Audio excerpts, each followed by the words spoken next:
We are on a mission to save and revitalize independent pharmacy.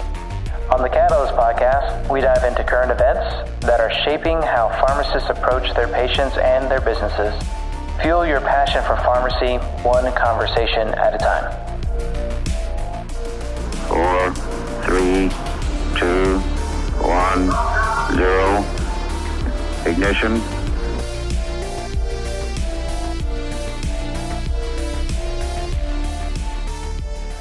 Welcome to the Catalyst Pharmacy Podcast. I'm your host, Jeff Key, president of PioneerRx, and today I'm here with Josh and Marsha. Hi, I'm Josh Howland, Vice President of Clinical Strategy. Hi, I'm Marsha Bivins, Director of Marketing. Today we are super excited to be here with Erin Dalton, Assistant Professor of Pharmacy Practice at South University, Savannah, Georgia. So how are you? I'm good. How are you? Doing great. So it's been a long time since we've seen you. I mean, with the exception of the recent pharmacy visit where Jeff and I bumped into you, and it was like the happiest surprise ever. Because, I mean, we haven't seen you since 2015 at Connect when you were with Moose. And I think that was, you had put in your notice like, hey, the husband's moving, we're moving. Yeah, absolutely. I came down here. We came down and ended up coming in late 2016. But yeah, it's been a long time. And that was like the best surprise ever. I've talked about it a million times. A million times. Yeah, I sent it to Joe. I was like... And if you haven't figured out, I'm Josh, and this is not... Yeah, no, Josh Allen, you haven't met Josh, have you? We haven't met. Nope. It's very nice to meet you. I've heard a lot about you. Well, that's worrisome. That's worrisome. It was all good. Yeah, so we'll have to catch up and do a Josh podcast at some point. But Yeah. Introducing the host. That might be fun, actually. We just kind of move a hot seat and like... Oh, no. I kind of, that's a good idea. Uh-huh. We have this would be It'll be a roast. It'll end up being a roast. It'll be a roast toast. A roast toast. It won't be all right. So let's go back to Erin. I mean, I know that you started with Moose, but apparently you were a teacher before that. I was. They've dug well. Yeah, I was a high school teacher for about 5 years before I decided to go back to pharmacy school. I did the whole I'm going to be a doctor thing, and then my senior year in college, the pre-med advisor wouldn't write me a recommendation letter. So I said, well, guess I'm going to pick a new path. Interesting. So I dropped all my classes and took 3 PEs and 2 arts. It was the best semester of my life. Yeah. So what was the subject you taught in high school? I taught biology, chemistry, and some physical science. So they say I'm certified to teach physics, but that would be a dangerous day for anybody in the world. Yes. Yeah, me too. That was probably... I enjoyed biology. So you taught high school biology, like the first course? I did, yeah. Where we did chromosomes and all that kind of cool stuff? Dissecting a frog, all that kind of fun stuff. I hated that. All right, so... It's gone virtual now. You hated that what? That was I hated that day. I was like, this is so gross. The Dissect the Frog Day? Yeah, and I was waiting for my kid to hit that point, my oldest, and it's now like virtual. It's an iPad and they flip through the things. Right, because no actual frogs were harmed during this exercise. Yeah. Okay, so how long were you at Moose? So I was at Moose for 5 years, including the year I was a resident. Okay. So I started in 2011. Wow. So you went straight from residency and stayed on, yeah. Nice. And it was right at the end of residency that we put Pioneer in the stores. And I all of a sudden became the Pioneer expert. I'm not really sure how that happened, except that at the end of the week, when you're left alone, I was the one that kept calling the help desk. I think that's how you become the Pioneer expert, actually. Mm-hmm. I'm pretty sure that was it. And also attending multiple connects. That was the best part. Yep. All right, so we're jumping around. I'm having trouble following. So I was the one who said this whole immersive thing, but I just jump in. I need a train. I need some steps. You need some steps. All right, what is your next question, Jeff? I need some high school teacher. Then I've seen a lot of drugs. Maybe I should help people with drugs. What was kind of the move into pharmacy?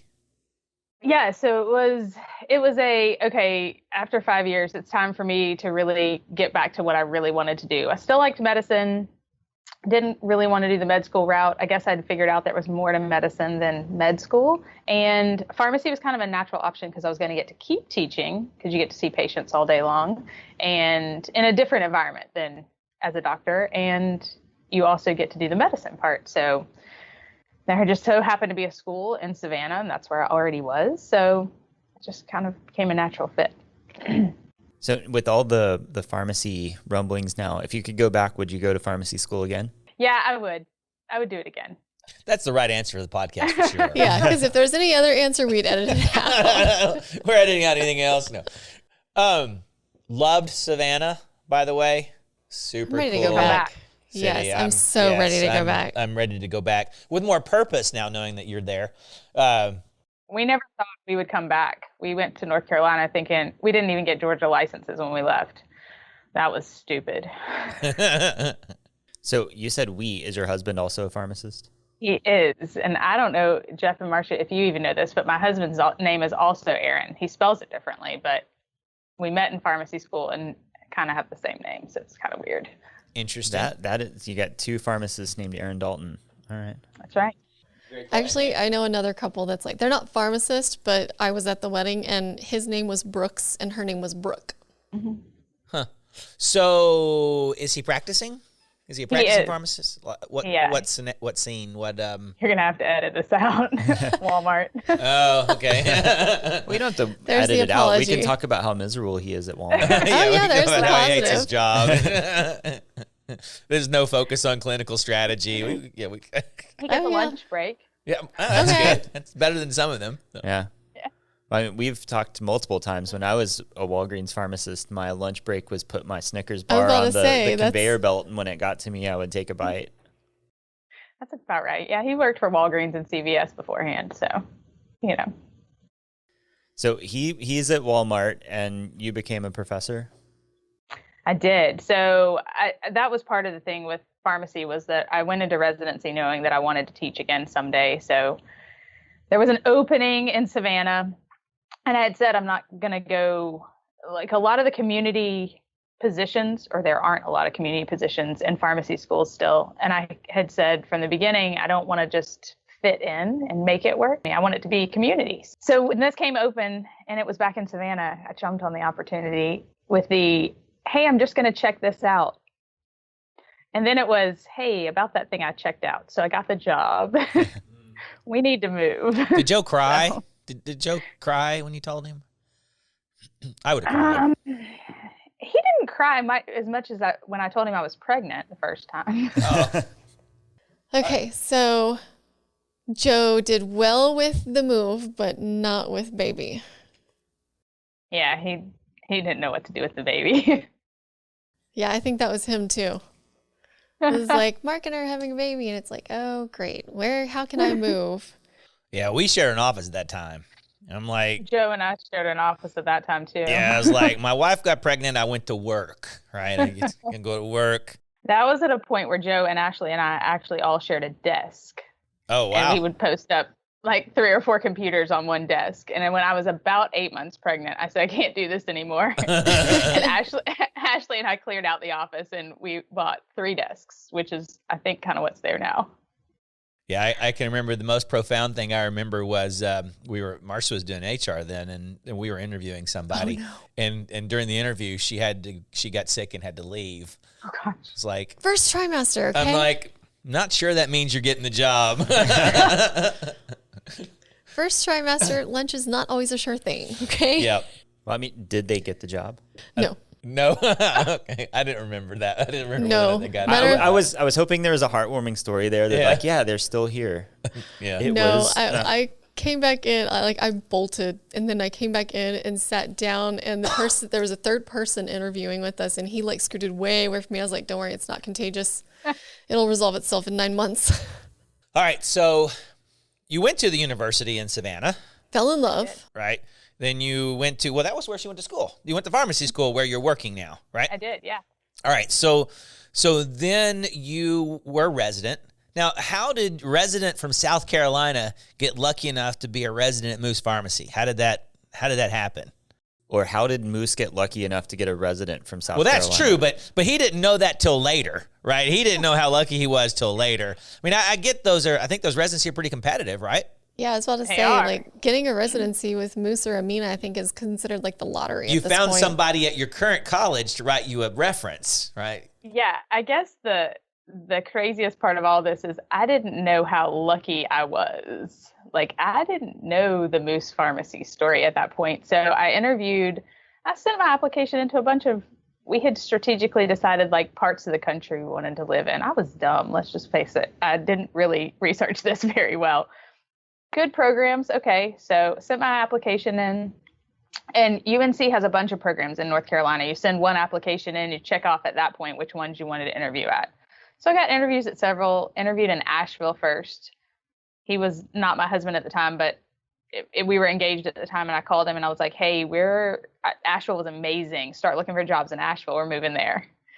Went to Moose that afternoon. I was like, whoa, Moose, that's the place to be. Start looking for jobs in Charlotte. He was like, you've got 2 more interviews tomorrow in Raleigh. Yeah, and in I'm going to Chapel hold Hill. off. I'm going to hold off looking at this point. So luckily for him, I didn't tell him to go look for any more jobs, and it just worked out as a stroke of luck, because it's not, as Joe Moose said in my interview, unfortunately, these interviews don't work out. I hand you a piece of paper and says, if I like you and you like me, check here. Like, it doesn't work that way. There's this whole matching system that we still had to go through. So, Oh, wow.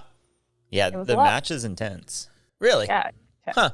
So they, even if you want to go here and they want you, you might not be there. Right, because you have to rank everybody. Like, you rank your choices, they rank their choices, and if those don't line up correctly, you go somewhere else, Oh, or not at wow. all. Yeah, and it's weird because so when I ran the residency selection process at CVS when I was there in Irving, and if you, like, say you have your best resident, you rank them 1 and they ranked you 2, but someone else ranked you higher than they did, you get them and not your second choice. So you may end up with like your 8th choice if the match gets weird. It's a weird statistical Sounds anomaly. like it's a wonky algorithm. Yeah. So that's why you're like, if you're number 1, pick number 1, and Right. that's what you want. Yeah. All right, so you show up at Moose Drug. You get accepted, and you're super excited. We matched, right? And you show up at Moose Drug your first day, and what? And Joe Moose sits you down. And he did orientation then. So it was fabulous, actually. And then you realize that there's going to be a lot to do. And I don't know, you're in the thick of it. So it was totally fine. I guess you look back on it and you think, I'm not really sure how we did all those things in a year, but we did it. I guess you just do it. I didn't have kids then either. That made it a lot easier. Yep. So spent a year, working with the different pharmacies. There were only 3 at that point. So you didn't have to go to all million of them that they have now. I lost count. And got to do a lot of cool things. Figured out how lucky I really was that I landed there and that I was going to get some doors open because of that. And then loved it. So stayed there, wrote it out. What do you miss the most? I miss the energy the most. The constant excitement for something else, the constant, we're going to try anything. I don't think I realized how unique that was, that you will jump in and try until you see other pharmacies that are a lot more timid to jump in and try stuff. So yeah, I miss that the most. That sometimes that meant 5 projects a day, but that's okay because you were going to get to do a whole bunch of cool stuff. So did you take that back to your school and kind of work on incubating that in Savannah? Yeah, so I called Stephanie Ferrari at UNC before I took this job, and I was like, have I lost my mind? And she said, no, you're just going to have to stand up and say in a lot of meetings, community can do that too. Hey, we can do that in community too. Hey, we do that over here. We do that too. So, and it was totally true. Like, that's constantly my tagline, I guess. I guess it was another realization that I came on maybe a little more gung-ho than people were prepared for.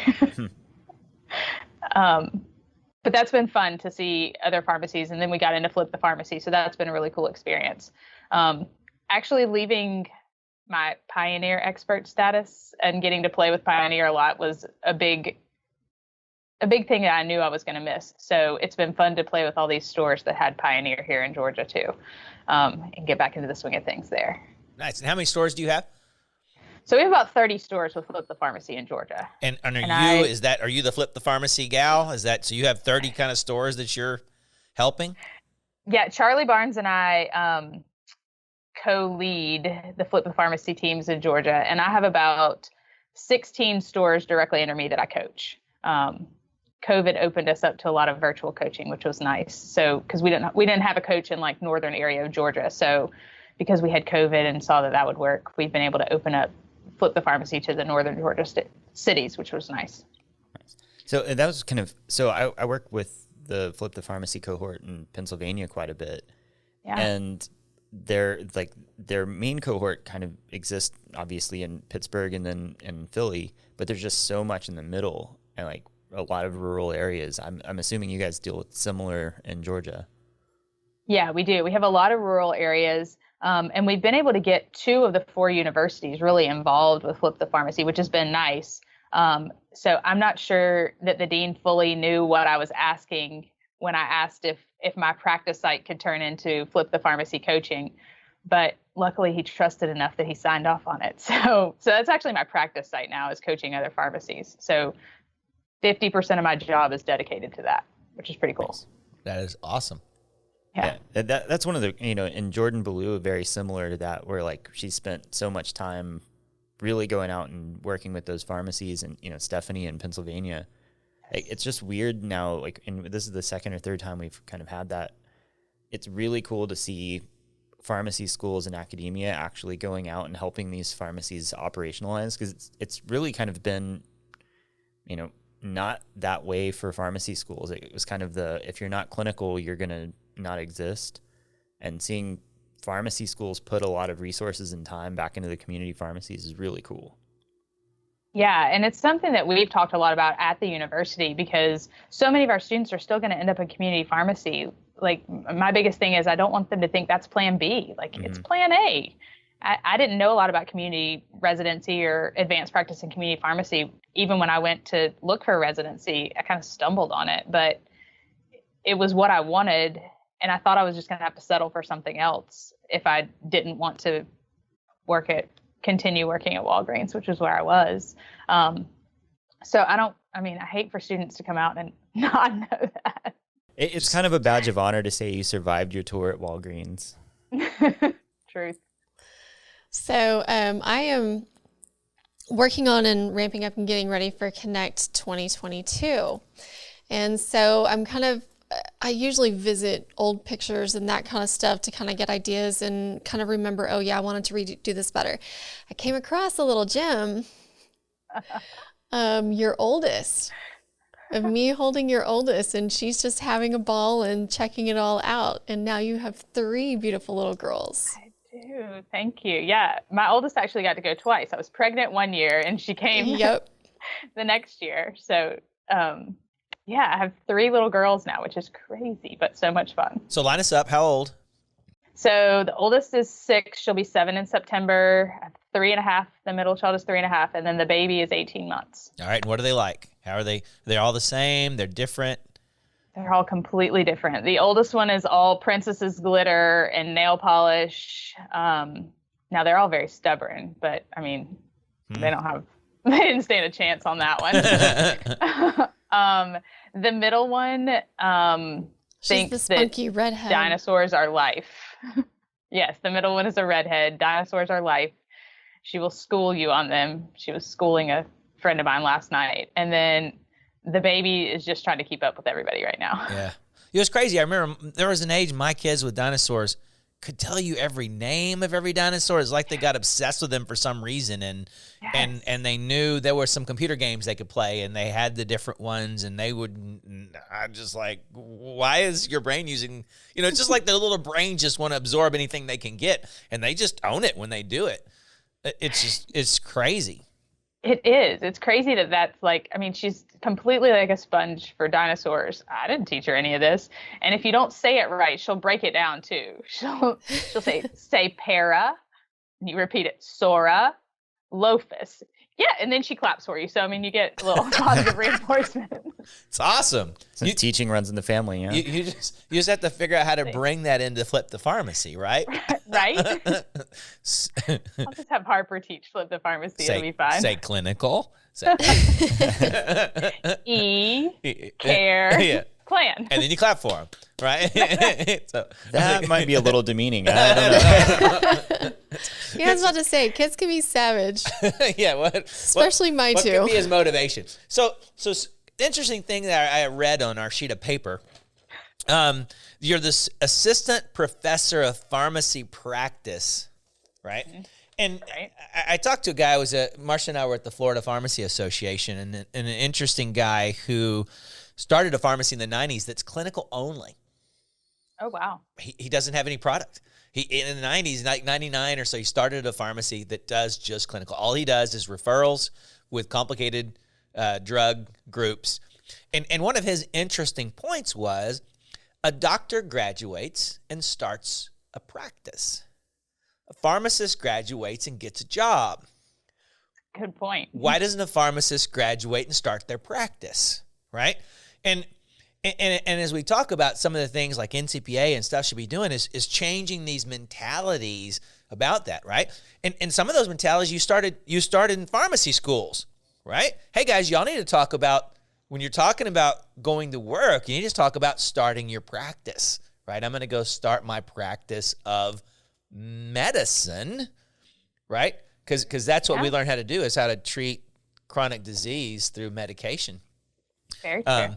So that's super interesting. And what was interesting there, he was there talking about, I might get into product. I'm thinking, what a wild reversal of that is, that, hey, I'm a clinical pharmacist, and, maybe I ought to dabble in some product, whether the other way around. So super interesting guy out of Tampa, Florida. Matter of fact, he's the elected president of the Florida Pharmacy Association. But okay.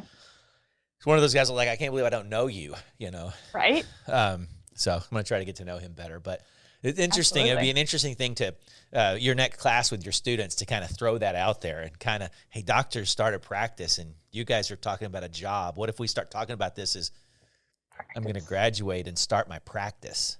Right. And does it change your mindset about where you might go to work?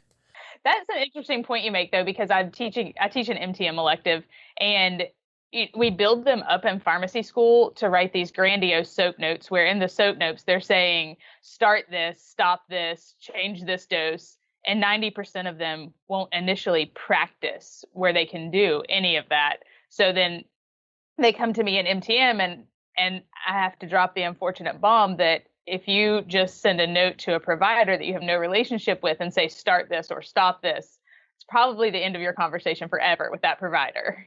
Like, you're going to have to create a relationship before you can do that.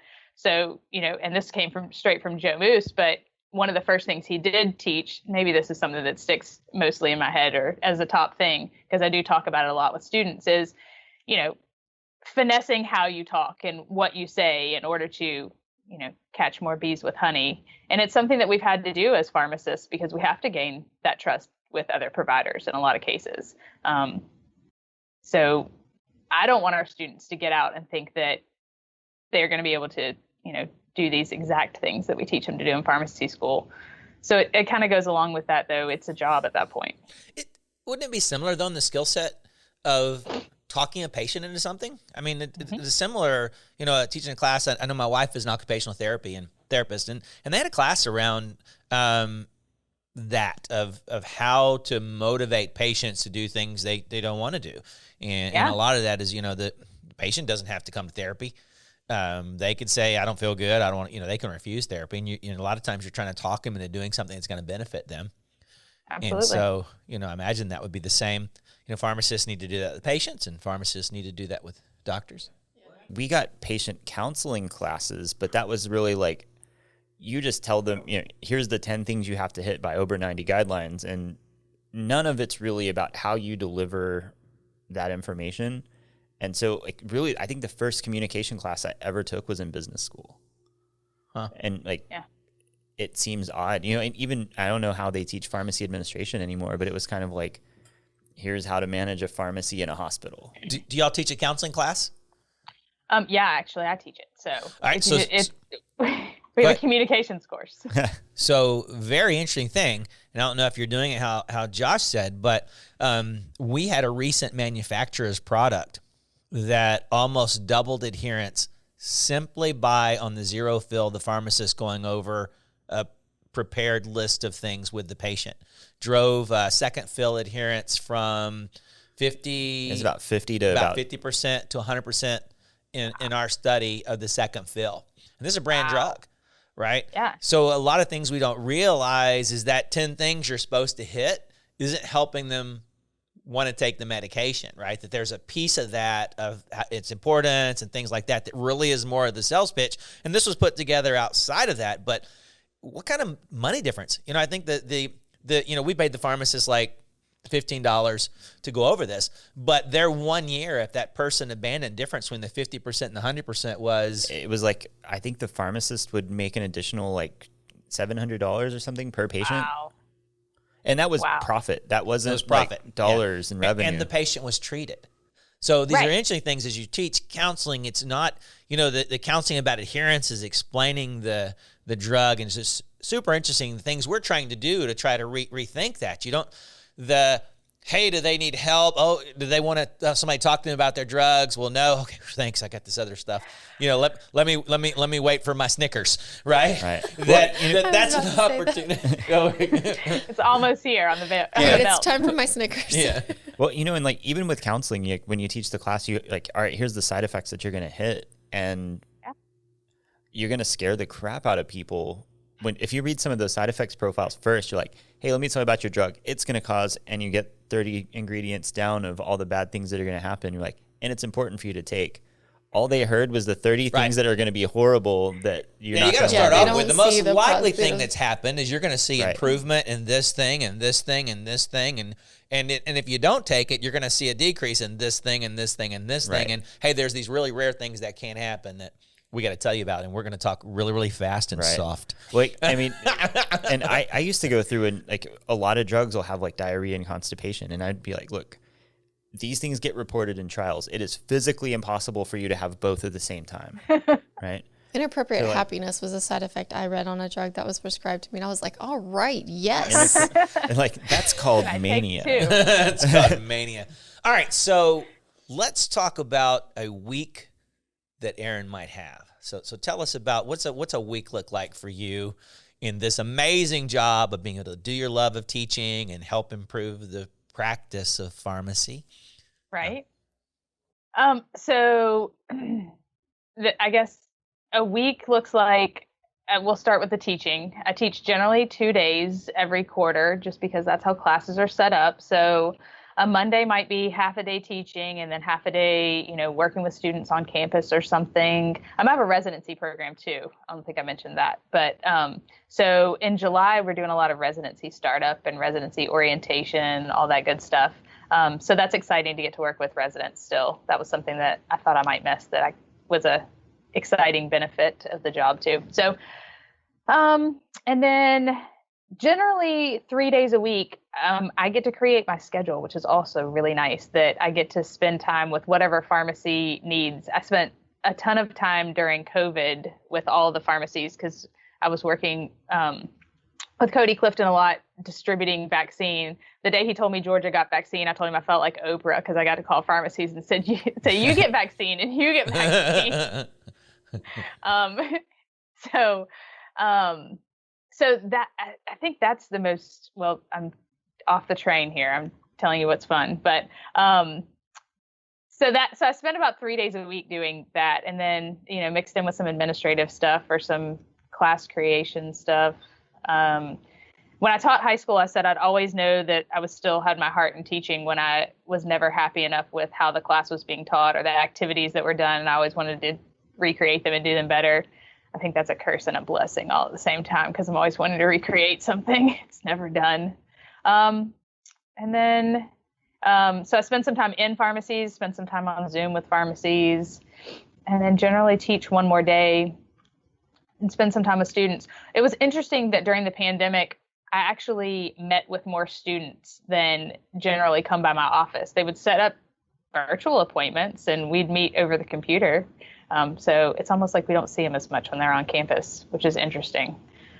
I don't know if somebody will study that at some point. Yeah, in the pandemic. the interesting that the whole visual meetings. I think there's going to be some positive things that come out of that. Just because it's so efficient, you know, you have a little 10-minute drop in and not have to drive to campus, and you can schedule it and things like that. So what would be an example of something you did with a pharmacy this week? Is it this week or last week? Let's say last week. Last week is fine. So we're working on getting pharmacies to kind of switch from COVID back into, you know, what new life, I guess, looks like, and how that's going to look with e-care plans. So at the same time I'm doing Flip the Pharmacy, we're also doing stuff with CPES in Georgia and trying to figure out what like the first step is for some of those pharmacies. So I met with a pharmacy last week to talk about where that e-care plan is going to go in their workflow. So that's kind of, I guess, kind of where I really enjoy things, is working through that with the pharmacy to figure out what players on the team are going to build that in. And I mean, this is pioneer language that I took from, you know, learning from you guys, but, you know, the pharmacist is not going to do everything on the team, and the pharmacist can't do everything on the team, right, or it's never going to work. So, so that was what we talked about with one pharmacy last week, was which technicians in their pharmacy kind of had a different mindset that could do some of these things, and what things could they do. So we talked about blood pressure last week, and any technicians that they had that were excited, and they were able to identify one right off the bat that they could put into that position really quickly and train them how to do blood pressure, because they were dying to do some more stuff. So that's always exciting to get to see in pharmacies. So of your Flip the Pharmacies that you visit, how many are Pioneer? Exact thing I was thinking. Actually about half of my stores right now. Working on the other half? Yeah, definitely. I'm always saying, well, if you had Pioneer. Right, just going to make it easier. Yeah. It is. Yeah. Even to the point that some of the stores we saw at convention in June said, so if I had Pioneer, this would already be done for me. I was like, well, pretty much. I mean, Yeah. If I just got Pioneer, I was like, yeah, that's the end of the sentence right there. That is correct. Yeah. That doesn't hurt my heart. So I tell people all the time that I don't get paid by Pioneer, but you'll think I do after you hear me talk about it. Well, your life is easier through Your life Pioneer. is much easier. Yeah. So, and your life is easier, would be easier helping them. So, well, and Pioneer listens, and that's the beautiful thing. Like we did. I mean, that was how I got to do so much with Pioneer, was because when we got it, it didn't do near what it does today, because you guys wanted it to do more, and we got to work together, which was so much fun. Yeah. So good times. I do miss my trips to North Carolina. Yes, I know. I don't know. We've been there in a while. And now we can start visiting Georgia and follow Erin around on some of her pharmacy visits. We could. Yeah. What's your favorite thing about Savannah? Food. Okay. Yeah. Yep. We found a few places. The food. And I don't know. Savannah's just welcoming. I was telling somebody the other day, like the downtown touristy area in Savannah has just as many locals. We visit those areas just as much as, right, you know, it's not like the touristy area in some well-known cities or whatever that the locals never go to. We go to those areas too.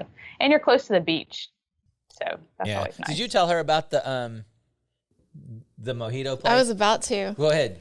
So we did find this one place. It's called Meant to Be Mojito. And they have really, Erin's like, that's my jam. She knows. The empanadas were really delicious. And not to mention the little speakeasy, but meant to be bubbly, the door with the blue book. Yes. It looks like a bookcase. I know in some part there, I'm assuming there was champagne. So the front is an empanada and mojitos. Yeah. Okay. When you go down the hallway to the bathroom, there's a bookshelf. There's a bookshelf with a secret handle that opens into a totally different business, which is a champagne bar. Yeah. And he does champagne like all sorts of wild ways. So it's not just champagne. Super interesting guy from Hawaii, and he had lots of stories to tell, but it was a very cool must go experience. So give us do you have another place? What's your favorite place in Savannah like that kind of? Oh my gosh, there's so many good places. And now that I have kids, I don't get to do as much anymore. But let's see. Well, we can live vicariously for you next time we come. Okay, thanks. We can tell you about the fun things we do that. Right. There are several little sushi places down there that are really good. I like sushi. Do you like sushi? Yeah. I love For my sushi. 40th birthday, even though my 40th birthday was during the pandemic, so we had to be pretty low key. But that was what I did, was I sushi hopped downtown. And Nice. like so just like a roll at a place? That's a great Yes. idea. a roll like and a drink. A roll and a drink. Oh no, now you just hit Josh is now that's a great idea. Actually, Right. I just thought of the other place that we ate at in Savannah that is right up the Burrito Brothers aisle, Trailer Park. Oh yeah. Yeah, So if it didn't come across, I will do anything for a good burrito. yeah. Okay. There's a lot of good burrito places downtown. Yeah, it's a very cool. I don't know. We describe Savannah as kind of a clean New Orleans, but it really mashes up a bunch of different places. Yeah. I've actually It's never such been. a melting pot in a lot of ways. I had never been cool. before either. It was really a treat. Well, it got even better of a treat there. My son accepted a job in Greenville, South Carolina. Okay.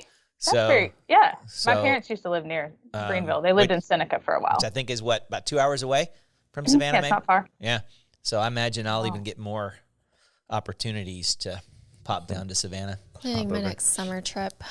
Yep. Yeah, that's true. We could do a big family vacation to that area. That'd be fun. Hey, Kyle, nice to see you. We're gonna go to Savannah for the day. There's a lot of like VRBOs and stuff like that you can stay downtown and walk everywhere too. Mm-hmm. Doesn't That's hurt the that dream. you can put everything in a plastic cup in Savannah either. Yeah, we went on a tour That, bus. that sounds like there's a flip the pharmacy tour in my future. Yeah, we went on a tour bus with Tammy with a T. So if you ever She was a hoot. She was a hoot. Hoot, hoot, hoot. She Yes, she described herself as I'm Tammy with a T. Well, As if there was another way to spell That was Tammy. another way to tell Tammy. No, You know. she was like, I don't know what. Yeah, I've met some people with personality before, but that lady had some personality. yeah, those tour bus drivers usually stick around for a while. She knew her deal. Yeah. So what's next? I think next is to figure out what we do in the School of Pharmacy in order to make sure that students are more prepared for this practice outside of the Walgreens schoolhouse. and CVS. Yeah. So how do you do that though? I mean, the ACT collaborative's kind of pushing a lot of e-care plan and clinical stuff, but how do you push those kinds of ideas when 70% of your students are going to go out into the retail/community world? Yeah, that's probably the $64 million question. But I think that Nicole Pizzino comes to mind in Pennsylvania whenever I talk about making students excited about community pharmacy. And I think she has like a cuss jar. If anybody ever says retail, like they have to drop a quarter in or something like that. And that's kind of the mentality that I feel like we have to change. Like it's not just a sales job. It's not just a like stick, count, and pour. And I think if we can change that mentality and that stigma even, then we've won a big part of the battle, because we certainly give them the skills here in a pharmacy school. Right.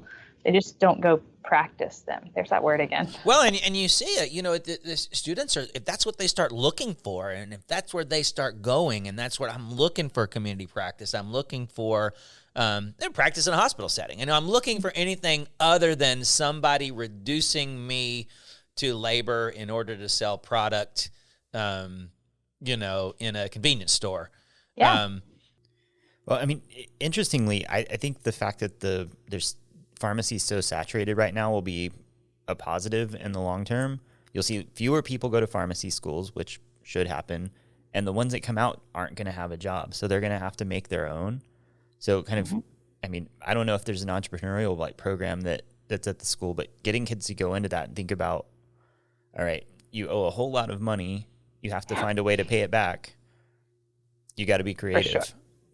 Yeah. And I think that's kind of the, at the school where I am now, it's a 3-year school instead of a 4-year school. And that was kind of a niche for a while, that we were a 3-year school. So we stood up. That's not as much of a niche anymore. A lot of schools are either opening as 3-year schools or turning into 3-year schools. So what's our next niche going to be? And that's something we have thrown around a good bit of, how do we make students, I guess, to take a page out of Joe Moose's book, give students that toolkit so they can take it with them. And whether that be, exposing them to different certifications or different programs through the national organizations, to be able to sell what they can do and involving them in things like ACT Collaborative and Flip the Pharmacy gives them exposure to that. So we're fortunate that we have a lot of those stores that our students can do rotations in, where they do get to see pharmacy done differently in the community. And they're not just, a technician that's just counting and whatever while they're on rotations. So. All right. So the next $1 million question that I love to ask. Why is it not a $64 million question? Because it's 1/64th is important. Okay. Like 64 is like a 64-bit. That's like a computer number. So for the pharmacies, I mean, we've been around enough. We know that, not all pharmacies are running at the capacity of like a Moose pharmacy. So for the pharmacies who are interested in doing more in their pharmacy, what would be your first words of wisdom for that pharmacist looking to get into Flip the Pharmacy CPSN? I think the first thing, we're having this conversation a lot right now. So I think the first thing is to get them to try one thing, to get them to identify a technician that can take blood pressure, or to get them to identify, one thing that they struggle with, or one thing that is a pain point. And this is we learned this in North Carolina a long time ago. Pharmacies wanted to do this. They wanted to change, but it was, I guess, a light bulb moment at some point that we said they just need to see that they need a little bit of a roadmap to see how to do it. And that is what Flip the Pharmacy has given us is just an idea or a token, I guess, every month to say, all right, how could you rethink your workflow in one way to make this one little thing happen? And I think that's the hard part is you see the end goal, but how do you do it? How do you get there? It's a long way away. It's a big chunk to take off. But if you can identify one little technician that can take a blood pressure and we stick on that, it's just like our patients. If you want to stop smoking, we don't do it cold turkey. We give you little steps along the way. So yeah. I think we're good at breaking it down. What's the best time of year to come see you? And don't say what I'm feeling, which is any, but like. Okay, right. You want weather, good. But no, good I'm really thinking like between school, like would there be a time during school? Like we were going to come kind of experience some of what you're doing with Flip the Pharmacy and maybe visit a couple of pharmacies with you or do something like that. When would be a good time of the year for you? Well, we go year round, so you don't want to hear any, but any. Okay. That's the 3-year school. You don't get a break. You cram 4 years of education into 3. Oh, really? Oh, wow. Yeah. Yeah, I mean, they don't cut anything out. You just go all the time. Huh. Right. Wow. Y'all must be really smart. I didn't say that. Well, I think that it's 10. We got started a little bit late, but we'll keep wrapping up to wrap up the schedule. It was I don't know, saying it was great to see you again it almost seems like not saying enough, but enjoy you so much and so happy, to think about the things that you did and we did together and kind of look forward to get to see you again. Yeah, absolutely. Yeah, that was definitely a highlight of a lot of years for sure when you guys showed up randomly in the pharmacy. All right. Well, till we meet again, thanks again, and thanks for all you do. Thanks for having me. Thank you, Erin. Good to see you. Bye. Thank you. All right. Bye, guys. Thank you for watching the Catalyst Podcast. If you enjoyed this episode, please consider liking, subscribing, and/or following us. Give us a 5-star rating on Apple Podcasts to help us reach more amazing pharmacy people like you. Follow PioneerRx on your preferred social media platform for the latest up-to-date pharmacy news and content.